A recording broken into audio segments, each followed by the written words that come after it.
2018, early 2019, till the incident happened. Because after that, she lost her job. They said we were in LA at the time that everything happened, to record the WAP video with Cardi B. She said I had to leave and then come back because I had COVID. She said we had relocated to LA after COVID.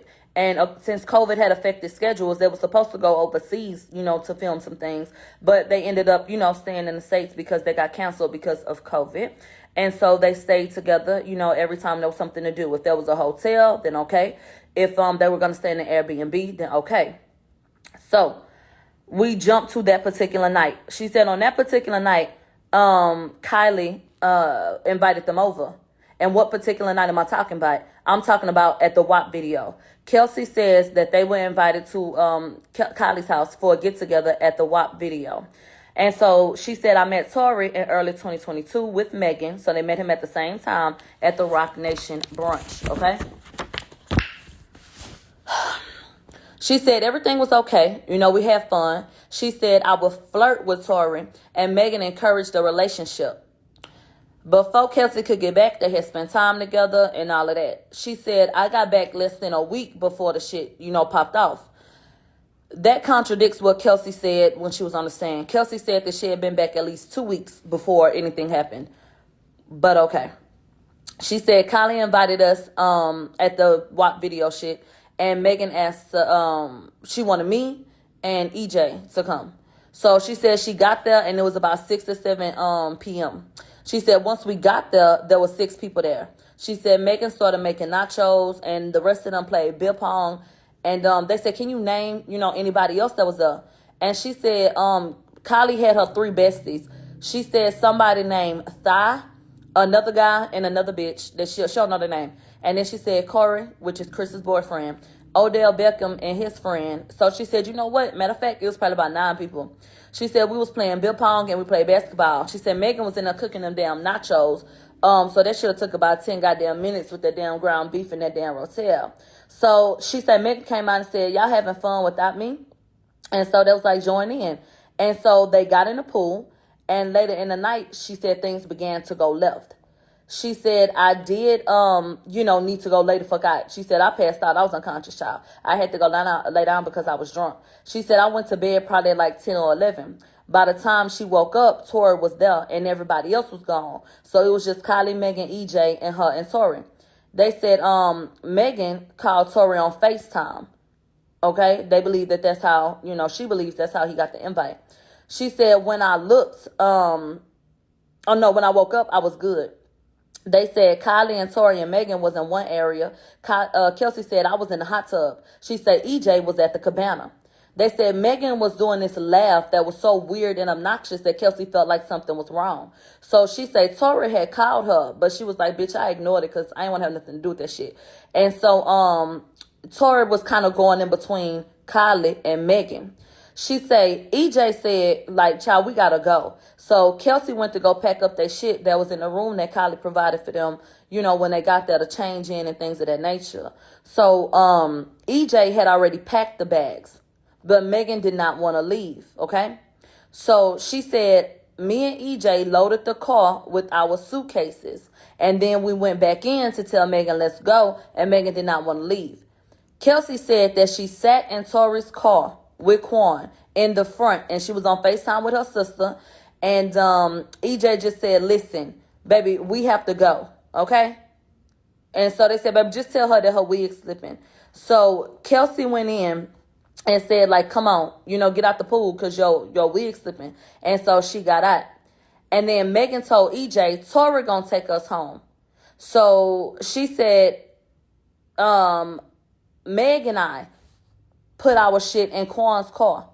Now that is something different, because at no point in time had anybody told us that Megan had put the shit in the car. So now we got bitches that's then packed up a whole nother nigga packed up a bag in Kylie house. We don't know what the fuck was in them bags. And then they go put it in EJ car. And then they go put it in fucking Tory car. So we got a whole bunch of people moving a whole bunch of shit, and we don't know what the fuck in them damn bags, bitch. It could have been 50-11 motherfucking pistols in them bags, bitch. Stick talk shit, but y'all know what was in your bag, ho.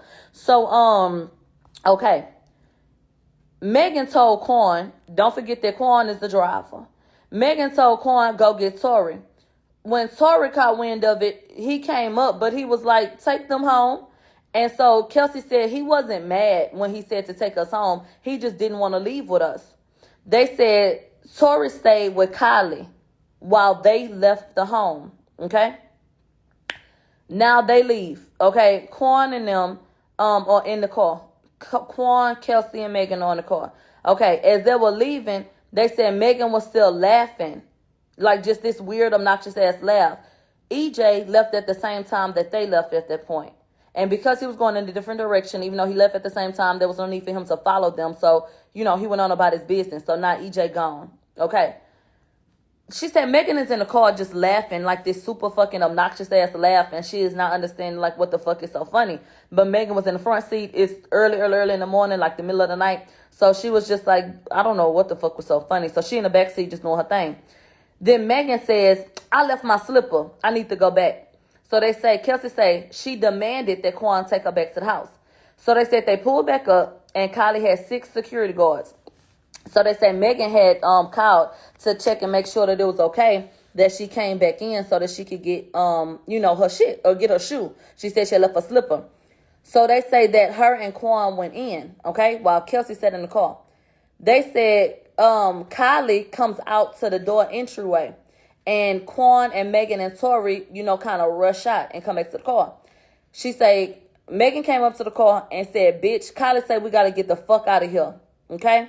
And that when Quan got in the car, he said that Tory and Megan had an argument. Now, Kelsey said it wasn't an argument in Kylie's house. She didn't ever give a damn about Tory flirting with her. But now, and she didn't get kicked out by Kylie. Now, bitch, we got Kylie standing on the porch in the motherfucking doorway. I guess she was supposed to be somebody's rich-ass mammy.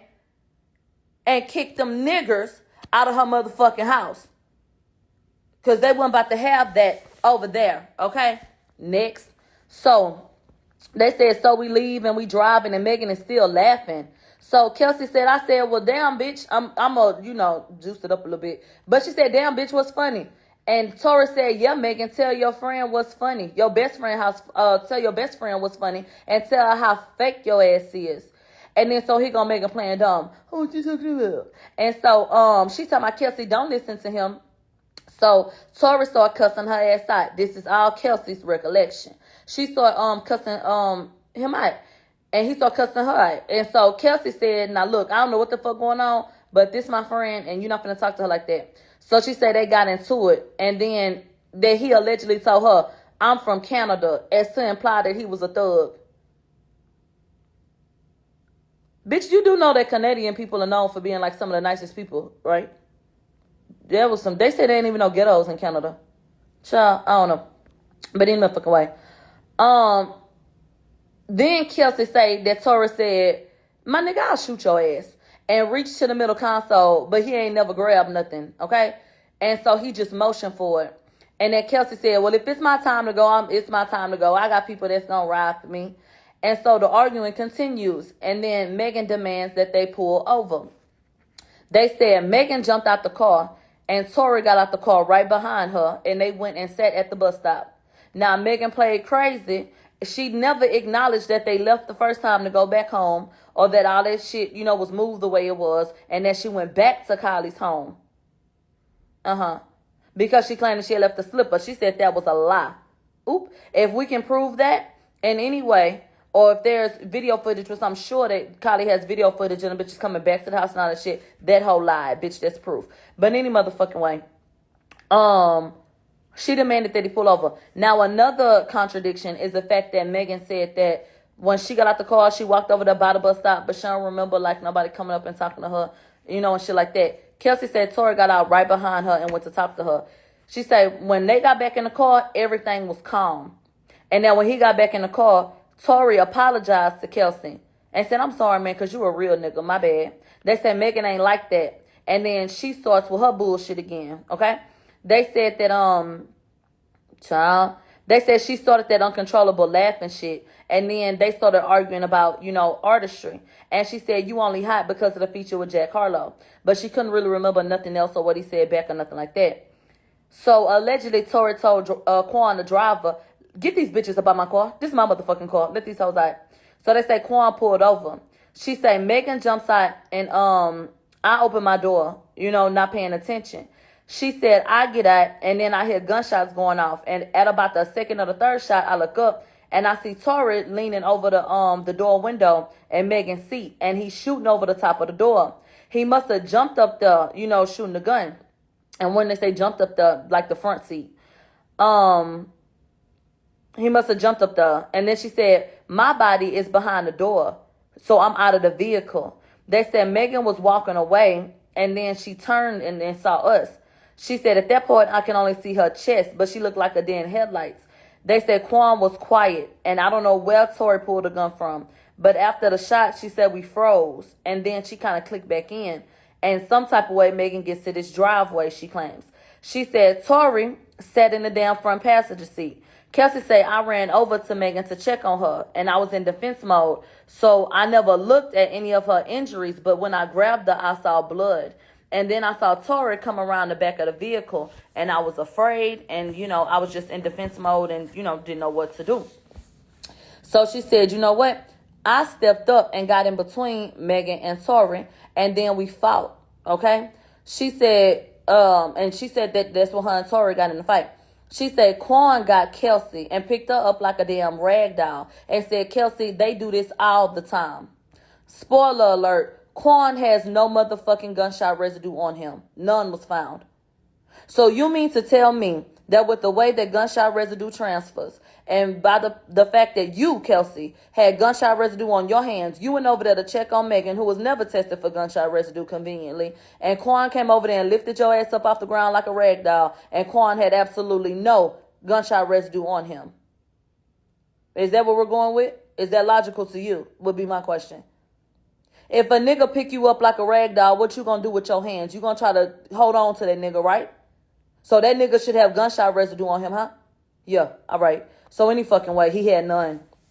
So she said, Quan got Kelsey and said, child, they do this all the time. And so she said that I don't know if Tory slapped me, punched me. I don't know what the fuck he did. She said, but Tory was in the driveway with Megan. She said, Quan said, child, they do this all the time. And then Kelsey said, huh? She's shot. She needs help. And she said, I jumped into the vehicle and I made it jerk to get them to notice. She said, I ain't drive the car or do nothing or nothing like that. But that, I jerked the car to make them notice. I don't know if she meant she used her body weight or what, but I don't know. She said Tory at that point, looked up and then came over there. She said that he pulled her by her hair, and then that's when she got afraid for her life, because she said he was pulling her neck in such a way that he wasn't choking her, but the shit hurt. And then she said Quan came to try to pull her away from him, but it was like a tug of war because he was pulling on her. And then she said, I simply said, Tory, what are we doing? And all of a sudden, Tory just let her go. That's all it took. He just let her go. Okay. They said, Kelsey said, and then I looked up and Megan was standing at the driver door.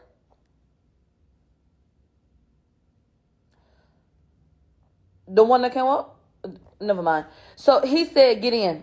Okay. And so they got in the car. She said, I lost my chain and my nail fighting Tory. She said, but at this point we changed seats. Megan was calm. Okay. She said, but I was having a panic attack. And so she starts to cry. On the audio, you can hear Kelsey crying. She said Megan said call T. Ferris, and they were heading home, not to the hospital, but that Quan took another turn because it seemed like he was going to take him to the hospital. They say T. Ferris had bad signal, so she sent a text to Justin that said, help 911, Tory shot Megan. They said they showed Kelsey the text to corroborate it, and she said, yeah. She said she dropped her location to T. Ferris. She said then she texted her mother and said, help. And Kelsey was breaking down again. She said that I was hurt physically, but she said I didn't feel that yet because my adrenaline was so high. She said I was really emotionally hurt the most at the time. She said, so we're driving, and I also called a person that I was talking to at the time, and kept the line open because I was just so nervous about what was going on in the car. So I just wanted him to be on the line so he could listen. So she called him and they was talking, and he picked up and he sat on the line. So she said Megan put her leg on her, but she still never saw the injury. And that Kelsey was in the car crying, so that Tory told her, girl, shut the fuck up. So she said the cops, kind of passed them a little bit, one cop car. So I guess maybe they thought they wasn't coming for them. But then the swarm of cops is behind them now and a damn helicopter. She said that's when Tory said, please don't say a word about this. I just signed the deal. I'm about to sign the deal. And I'll give each of y'all $1 million motherfucking dollars when I get the deal. She said Megan was very calm. They said, could she have been in shock? She said, oh no, she was calm. They said she didn't seem upset with Tory. And so she said the cops came and made them get out the car. And she said, please don't put your knee on my back like George Floyd. And she said people weren't really talking. Her adrenaline was running. She said they, taking Meg. And she said, I regret not saying something about my injuries at the time because I should have. She said she was so focused on Megan, she didn't talk about it. She said Ferris actually came to the scene as they were putting Megan in the ambulance. And I guess, I don't know if he got in the ambulance with her and left with her, but he was on the scene. And remember, she had sent the location. She said, I ended up being taken to the police station and they put me in a room, but I do not recall them swabbing me for gunshot residue. Whenever they did that, she wasn't aware. She said they asked if I wanted to talk. And she said I asked for a lawyer because that's what I saw on TV and movies. That's all I knew to do. So she said when she got released at the same time as Quan the next morning. And that Quan said, money talks. And so she said he also said Tory was trying to protect me. And she said she just felt like people was playing mind games with her because, bitch, what? And so she said Tory's friend said, I don't know why he said that when he picked up, or why he did that when he picked up Quan. And she called security, Justin, and asked for a ride. Justin said, go ask her manager, Jilly. So they say Jilly came immediately, took Kelsey to her apartment, changed clothes, and went to Megan. Okay. She said that she had to sit outside. She said, I'm in a car and waiting, and I get a jail call, and she said she had been answering the phone for a nigga in jail, so she thought it was him. So she went ahead and answered. She didn't know it was Tory. And so Tory calls. We already know what happened. He called and asked about the incident. I told you guys exactly what that phone call was about because I already played it for us. She said, I didn't get to see or talk to Megan.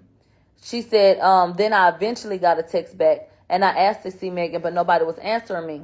She said Desiree Perez said that Megan gonna be down a whole year, maybe. And so Kelsey said, well, I'm considering going home. And then she said, well, shit, if I need to go home, okay, because I need to seek treatment because I have all these different pains. And she said, so let me kind of get my shit together and I'll let you know. And she said, no sooner than I can send that message, they already had my flight booked. The flight was it was within the next 2 hours. Excuse me, I'm trying to rush because I gotta go. So the flight was for the next 2 hours. And Kelsey said, what the fuck am I supposed to do? Like, she confused, like, y'all sending me home or like what? And so she says that Desiree told her LA is dangerous and the house isn't safe, so you need to go get a rental. She said, look, can you rebook my flight so I can get my shit together? And she said okay. She said a driver came, and helped her remove her things from the house, and she went to a hotel. She said Tory called from Quan's phone and that he whispered, hey, big head. She said, I gave the pin to my hotel to get my shit. She gave them her location. So, child, that's what she felt like she wanted to do. She said, so he came and he asked me to come to a studio location, but she didn't feel safe doing that. So she said no. She said, prior to me going to meet, I told my sister where I was, just, to let somebody know what was up. She said Tory was in the driver's seat, but he wasn't driving nowhere. He was just in the seat. And then he was apologetic. And Kelsey said, let me hear him out, because it was a wild night of drinking. So she said that he was sorry. And she said, I knew that he was so sorry. And he said, but Kelsey, she attacked my artistry. I told him that he was wrong. I told him, this shit ain't okay. You need to apologize to her as well. She said, but at the time, I didn't know that he had spoken to her because she ain't answer her. Then she said the team was treating me weird. So Kelsey says she sent a long ass text message. You know how you just get fed the fuck up and you send a whole 3 paragraphs? Yeah, that. So she said Megan finally called her back and said, look, find a place and I'll pay for your rent for a year. And then she said Megan told her, dog, I can't walk. And that's when it was revealed to her that Megan had caught a red eye to New York. So she was like, damn, they shut me out? Like, what the fuck I do? I want to pause right quick.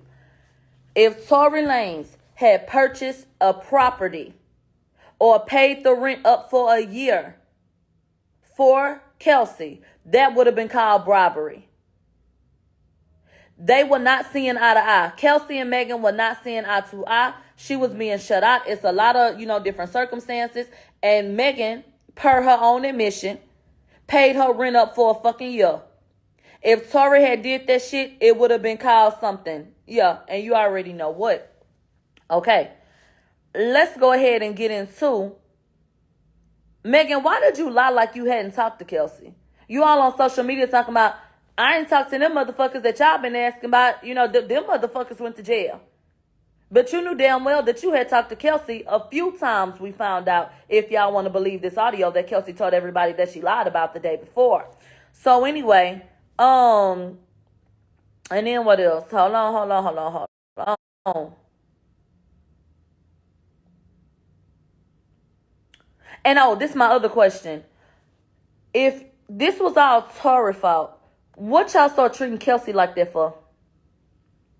Why was Kelsey iced out? And why did Kelsey lose her job if she didn't do anything? If Kelsey truly was a victim and everybody knew that, why the fuck did Kelsey lose her job? Why was she left outside of the hospital? Why was she excluded when Megan got flown out to New York?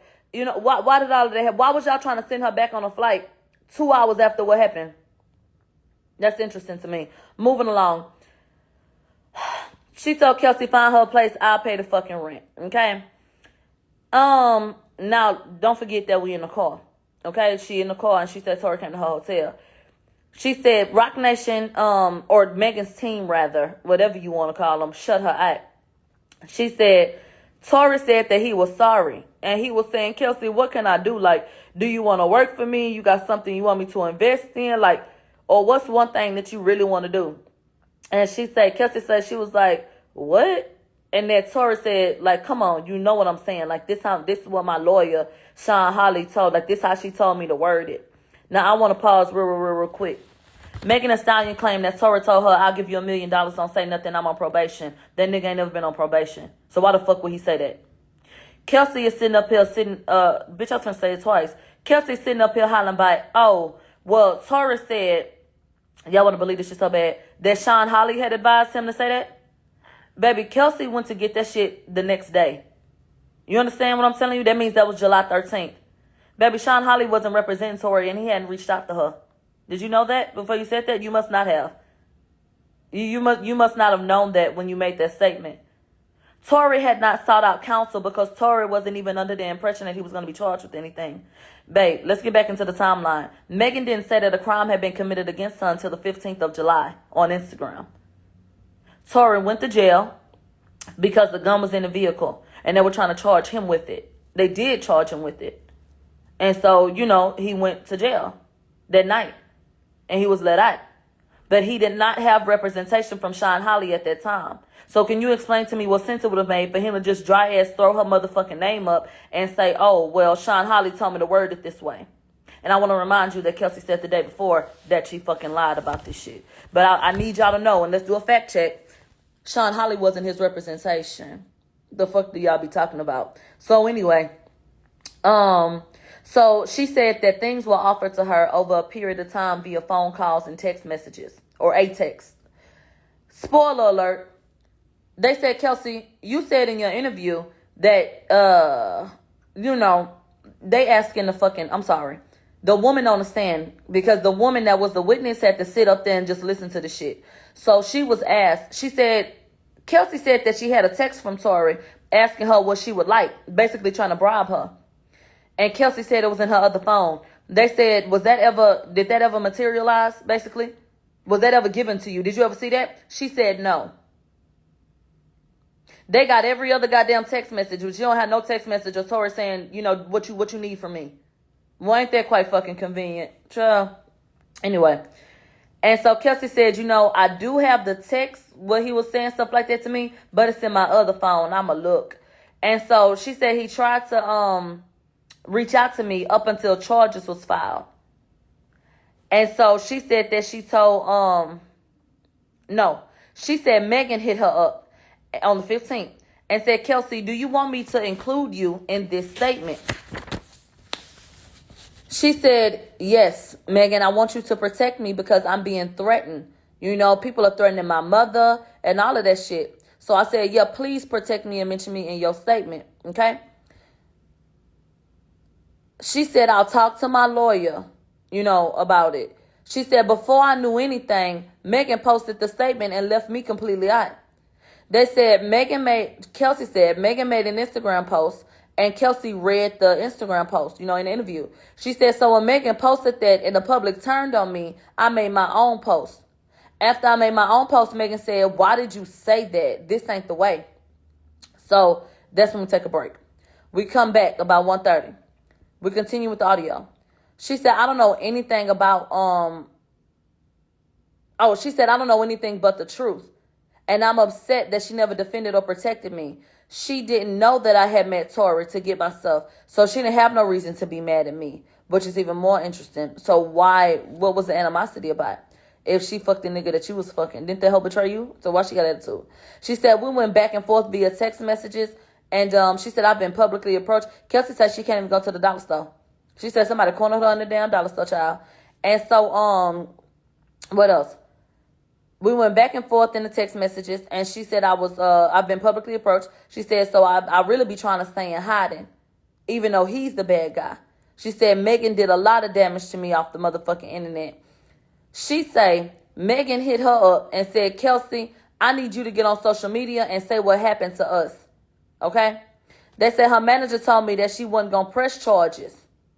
And I need y'all to listen to this shit. Kelsey said, Megan's manager said she wasn't going to press charges until Megan got mad that social media was calling her a fucking alcoholic.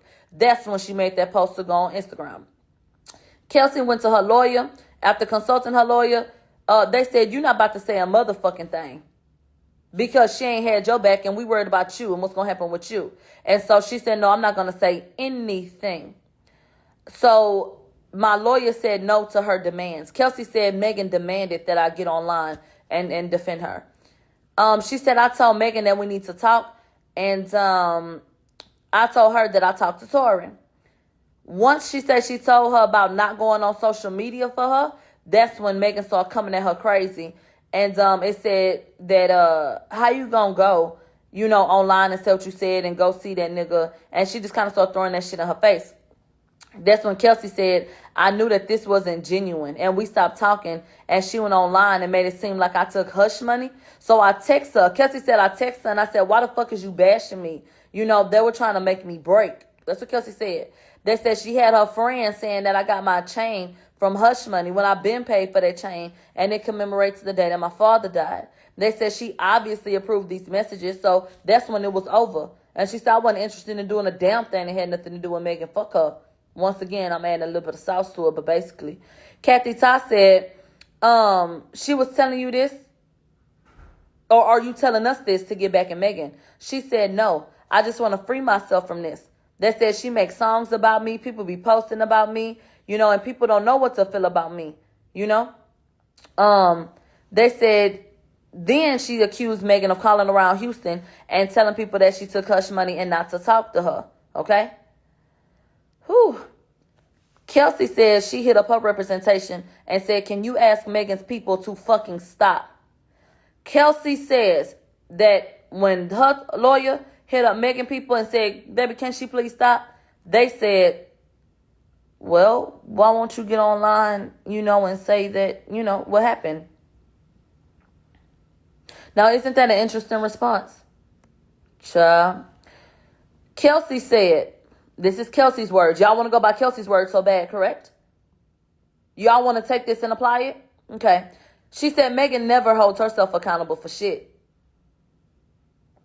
She said, we could have gone home that night, okay? But she got mad at me and said, and tried to flip it on me. She said she tried to tell me, child, because now we back at the party and the circumstances from that night. She said that Megan told her, child, he tried to stay with Kylie. She said that's when I realized that she never would left a slip at Kylie's house. She was just mad that he was with Kylie. Megan is so low down that she knew that she was fucking Tory. Knew that Kelsey didn't know, but knew that Kelsey had fucked him. So she tells Kelsey, he over there with Kylie, bitch, trying to make her mad, trying to make her want to go back over there, when really she wanted to go back over there. That's what Kelsey said. So, yeah, they said she was mad that he was staying over there with Kylie. This wasn't about no fucking slipper. She said, Megan asked me to stop fucking with Tory because she may have to work with him in the future. But now I know that there were other reasons why she asked me to do that. So that would imply that she's so motherfucking low down that she went to her friend and she tried to hook up with the nigga and said, you know what? Maybe y'all not fuck that nigga no more because I'm going to have to, work with him. But really, she wanted that dick out to herself. So then what happened? Hold tight. So, she said, it's better to say that Kelsey was a bit of best friend and versus saying that Megan was mad about Tory and Kylie. She said, now I know I was pushed out, okay? Because she didn't tell the truth initially. She said they ain't gonna tell the truth under oath. Kathy said the trial will take place and the public won't know what's going on here. So the case has to be handled in court. And then Kelsey said, my concern, outside of this is my safety. And she said, we'll talk off the record about that. But, this is almost done. We're in a home stretch and we want a resolution for everybody involved. Kelsey said, I'm just trying to move forward. I don't think Megan knows, I never didn't want to tell the truth, but she's making it hard for me. And we finally get done with the audio. What I want to say at this point is this audio meant absolutely nothing to me. This audio would have been damning, and it probably would have been a nail in the coffin. I'm going to tell you the truth. This motherfucking, without evidence, because I ain't got none, this audio could have been the nail in the coffin had Kelsey corroborated it. I spoke to a lot of people, not the jury, of course, but a lot of people listening who sat there where we sat once we went out into the space, and they said, this would have meant more to me if we had a credible witness. They said that this was something that they dismissed completely because Kelsey's not credible. And I agree. Kelsey told y'all she lied already.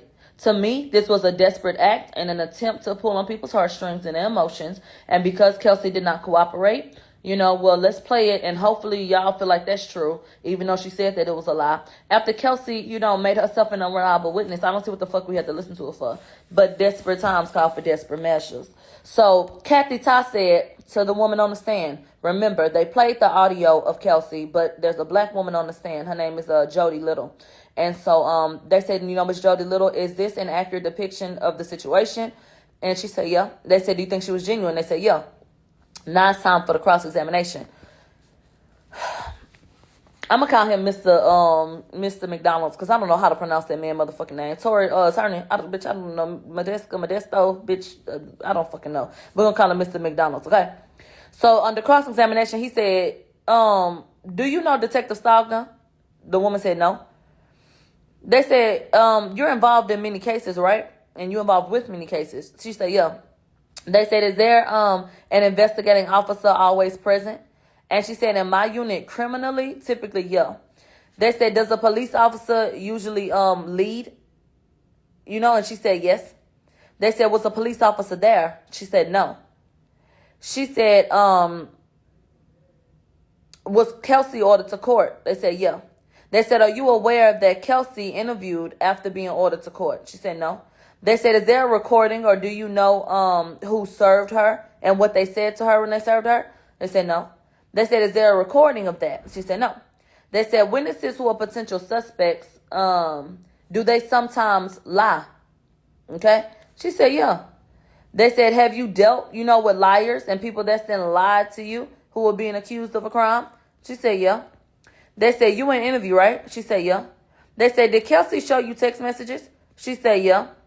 And then they said, what about alleged text messages with Tory. She said she had text messages with Tory, right? She said, yeah. They said, do you have any messages? Did she ever produce any of these messages with they saw Peterson? She said, no. So Kelsey claimed that Tory bribed her and she had text messages, but bitch, we ain't seen them hoes yet. All right, it's the symbol. They said, was Kelsey given immunity at that interview, at that point? And she said, I don't know. They said, what about prior to the recording? And she don't fucking know. So that was done with her. We pull up a new witness.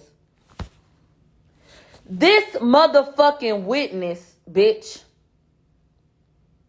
I'm going to have to call y'all back and tell y'all about it. I'll tell y'all when I get to where I'm going. This motherfucking witness that they pulled up next was the nigga that answered the phone when you say press 1 for English.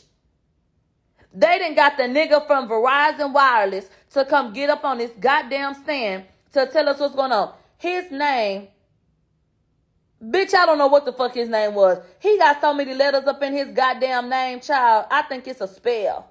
I don't know what the hell going on. But he is a firearms examiner. He done came up here with bitch cartridges and models of the cartridge and all kind of shit, trying to explain this shit to us.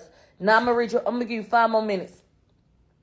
So he shows the cartridge casing and explains, the difference between weapons and shit like that. What was substantial about this? He said in a semi-automatic, like in this case, you got to hit the trigger over and over again. So they said, did you examine the firearm in this case? He said, yeah. And so they said, what kind of gun was it? And he said a 9mm semi-automatic. And so he said the serial number on that hoe. He read it out. So, bitch, I wrote it down. The serial number was 684605. And so my whole thing is, y'all gonna trace this motherfucking gun? Who initially got this gun? I want to know who signed for this gun, who got this gun. The serial number one more time. You listen, you got a pen? 684605. So I want to know who. I want to know the last person associated with this motherfucking gun. He said the gun was in working condition. They said, what's the chance that the gun will accidentally go off 5 times? He say it ain't going off 5 times. Because it take 8.5 accidentally. Because it take 8.5 pounds of pressure. Well, bitch, I looked up and I thought that Lil Murda was going to be the next witness. And I wanted to stand up and I wanted to object because Lil Murda said that it takes 7.5 pounds of pressure. Now, these are different weapons. So I don't know. But they said 8.5. So is he reliable? Because I believe Lil Murda more than I believe him. So any motherfucking way, he said 8.5 pounds of pressure. Lil Murda did not take the motherfucking stand. And, we had to send Clifford home. So they said you need to use effort to pull the trigger on this weapon. You gotta, y'all know how a pistol work, bitch. He say, this ain't the one that you can click, hit that hoe, and that hoe gonna keep on going off. He said, you gotta hit that hoe, you gotta, have some authority, and you gotta, press that bitch. You gotta shoot it every motherfucking time, okay? All right. So, he said, I cannot call this an accident. They said, do you have to slide, the shit back? The slide lock shit, do you have to release it before you fire? And he said, yeah, it's like, the slide lock is like a safety. They said, does the temperature of the gun change when it's fired? He said, shit, yeah, but I don't really know how much. They said nothing further. Cross-examination time. They said, you talked about bullet casings. Do you know which way the casings went? Okay? And he said, with this gun, I would deduce that the shell casings went to the right of the gun. But the expert made it very clear that the shit can go all kind of different ways. You can't necessarily, for 100% fact, say that it won't go this way, that way, up. It depends on how you point the gun. It depends. There are a lot of different factors that go into where the shell casings go. All right. The defense pulled up a picture of where the shell casings were located per this investigation. Per this investigation, y'all can't see the picture. The 4 shell casings was in a nigga yard. Now, when you stop a car, don't you stop it in the street? Yes. We know for a fact that Quan didn't pull the car into the driveway. So let me tell you something. If Tory had shot that gun over a window, it wouldn't be over in that nigga's driveway. But them shell casings wouldn't have been there, baby. So the man had to acknowledge that more than likely the gun was fired in that general area because 4 of the bullet casings were in that general area. And they said, do you see this balcony right up here? And he said, yeah, I can see it. He said, if somebody was standing right there, do you feel like they could see what the hell was going on? Yeah. So they said, if you're looking for casings, can you tell me where the gun was fired? He said the pattern ain't really reliable, but it would eject near the firing. And so they said it was 4 in the same area. So could that be the spot, that was shot? And he was like, it's really not reliable. And so he was like, well, how many feet? Like how far could she go? He was like, it could go up to 18 feet away. He said the shell casings can go off like 18 feet away. And so he was like, and could this be an accident? And he was like, I'm telling you that it take 8.5 pounds of pressure to make that hell go off. And so he said, well, shit, don't kids be getting guns and firing them guns? He said, look, it's like 8 pounds of pressure with this gun. He said, it's a double action gun. So he brought the shell casing picture up. And he said, did the shooting happen near this house? Now, this is what you need to get into. They asked the expert under cross-examination, did the shooting happen near this house? And he say, yeah. He said, you see that balcony? He said, is it fair to say that the shooting happened in this area? He said, yeah, like with 360 degrees. They said, have you seen fingerprints from the shell casings? And then, have you seen fingerprints from shell casings be lifted in cases before? He said, yes. He said, I've heard of it, but I ain't did it myself. But I do know that they sometimes have, like, taking, DNA from shell casings. They said, have you ever seen how police retrieve prints? And he said, yeah. They said, why do you use gloves? They said, for contamination purposes, DNA, fingerprints, and all that shit. All right. They was done with his ass. They bring up Randy Zapata, a criminalist, okay? He works with DNA. Ooh, I'm trying to hurry up. They said, did you obtain Tory's DNA? He said, yeah, I got a profile. They said, he said, I compared, the handgun in the magazine, to his DNA. He said, from the magazine, after I did, research on it, I tested it, I have 4 contributors. He said at least 2 were males. Get into these numbers. One person had 62% DNA on their hoe. The second person had 26%, then 9%, and then 3%. Okay? They said, did the person that held it the longest or maybe fooled with it the most, would they have a higher percentage? He said, no, not necessarily. They said, now, when it comes to the magazine, was Tory excluded as a contributor on the magazine from that gun? He said, yes. Tory Lanez was excluded. His DNA was nowhere to be found on the magazine. This is what you put into it once you load up and put them bullets, all right? So, let's get to the handgun itself. Not the magazine, but the handgun. They said there was 1 male's DNA on it, and the numbers go as follows, just like with the other situation with the 62, 26, 9, and 3. 90%, 5%, 3, and then 2. That ain't on a 100 scale. What the fuck is them numbers? I don't know. Anyway, they said that was inconclusive. They said Tory cannot be excluded or included because they couldn't prove that his DNA was on the gun. They said, is it common to see complex evidence in profile mixtures, which means that multiple people handle something? They said all the test shows is that somebody touched it. So we checked the majority of the gun, for those things. They said, okay, done. Cross-examination. They said the magazine had 4 contributors, right? He said, yes. Tory was excluded from the magazine. He said, yeah. He said, if I load bullets, into a gun, the DNA, my DNA would be on the shit, right? He said, yeah. They say if the gun was used frequently, your DNA would be on it, huh? He said, yeah. He said, in this case, it was DNA on the casings. He said, we ain't look at that. They say, if the gun is my gun and I hold it, load it, and shoot that bitch 5 times, do you feel like my DNA gonna be on it? He said, yeah, more than likely. So they said, you have 0 evidence for my client's DNA on the magazine. He said, yeah. He said, is my client excluded from the gun? Could you say that my client had that gun? He said, can you say that my client touched that gun? He said, no. No. They told me to go to rehab. I said, no. Kelsey say Tory woke up and said, hey, big head. She said he whispered it. Girl. Redirect. They said, do you, no. they came back in and they was talking to the man. And he said, look, ultimately, I just do the damn report. And so he said, look, is there any evidence that my client touched the magazine or the damn gun? He said, no. Now, this is the get you gotcha. They said, do y'all have any samples for Kelsey? Do y'all have any DNA samples for Kelsey that were tested up against this weapon? No. He said, did y'all request DNA from Kelsey to test it on this weapon? They said no. So let me get this correct. Y'all don't know what the fuck done happened out there, but y'all know a gun was fired. But y'all put all y'all eggs in Tory basket and wanted to accuse him immediately. So much so that the LAPD, with more sloppy ass work, decided, let's go ahead and test Tory for gunshot residue and DNA. And we're going to test Kelsey for gunshot residue. Did y'all think that maybe she wouldn't have it? And then fucked around and found out it was on her hands?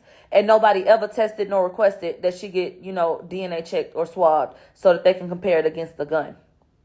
Does that make sense to you? Is that logical to you? Does that sound like, any type of police department that's trying to seek the truth? Because what they're supposed to be doing is investigating. This all happened today, nigga. So I'm just trying to understand how this was ever balanced. I'm trying to understand why nobody's having a conversation about how the LAPD has cut corners consistently. And every time y'all cut a corner, it was to make Megan's case stronger. But let me continue on. I can give you 5 more minutes and that's it. And then we'll have to go over that other shit.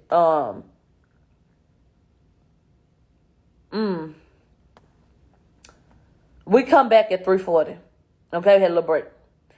They pull up somebody for the defense because they scheduled. They took him out of order because the prosecution has not rested, even though they need to take a long slumber. Oh, Instagram giving me a timer today. Oh, thank you, bitch. So anyway, let me get to the get you gotcha. I got 1 minute and 49 seconds. All right. This man was a forensic scientist that talked absolutely too fucking much. He put me to sleep a couple of times, but I was listening though. But you can tell that he loves what he does. And this man is really a pioneer in terms of DNA. I was actually taken aback and really on some like brain shit. Like, nigga, you a cold piece. Like, this nigga is one of the people that helped to create the way that we analyze DNA today, when it comes to that being tested and used in cases. So that is monumental. Like, that nigga didn't get a Pulitzer Prize or some shit. I don't know. That shit crazy. But anyway, we got 1 minute and 9 seconds. They said, based on the DNA analysis, that what can you tell us about it? Based on what they did. They said that they did the DNA testing on the gun and Megan. On the gun and the magazine. I apologize. They said, can you explain what the LAPD concluded from the handgun? He said that they said that they had DNA from 4 people and that one was a male. 45 seconds. They said, so at least one male was there. He said, yeah. And he said, but there was female DNA on the motherfucking gun.